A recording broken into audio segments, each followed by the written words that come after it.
प्रेम साथियों की डरावनी कहानी। एक छोटे से कस्बे के कॉलेज में अंशु और प्रिया की मुलाकात हुई।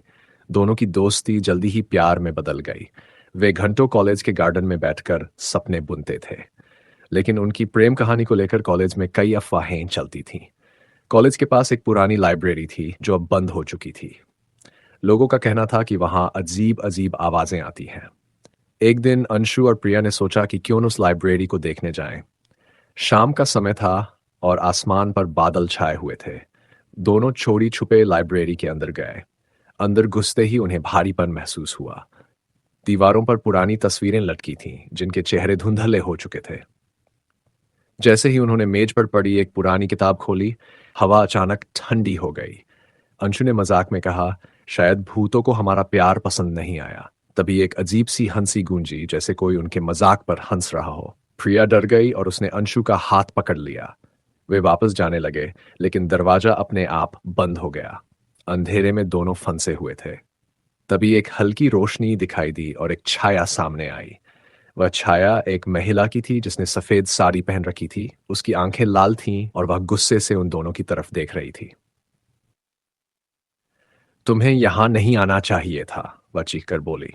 प्रिया ने डरते हुए पूछा, तुम कौन हो? महिला ने बताया कि वह कभी इस कॉलेज की छात्रा थी और उसे उसके प्रेमी ने धोखा देकर मार डाला था। तब से वह इस लाइब्रेरी में भटक रही है और हर प्रेमी जोड़े से बदला लेती है। अंशु और प्रिया ने माफी मांगी, लेकिन वह भूत मानने को तैयार नहीं थी। उसने कहा, तुम दोनों को भी मेरी तरह मरना होगा। तभी अंशु को याद आया कि उसने अपनी दादी से सुना था कि भूतों को केवल सच्चा प्रेम शांत कर सकता है।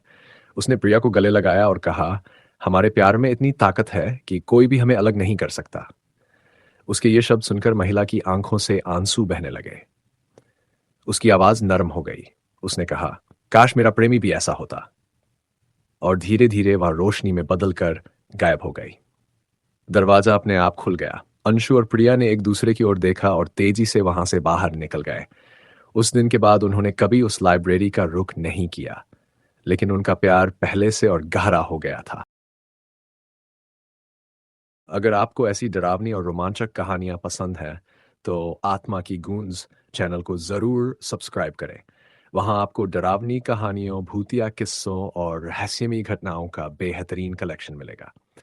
नई और दिलचस्प कहानियों के लिए अभी सब्सक्राइब करें और डर के सफर पर निकल पड़ें।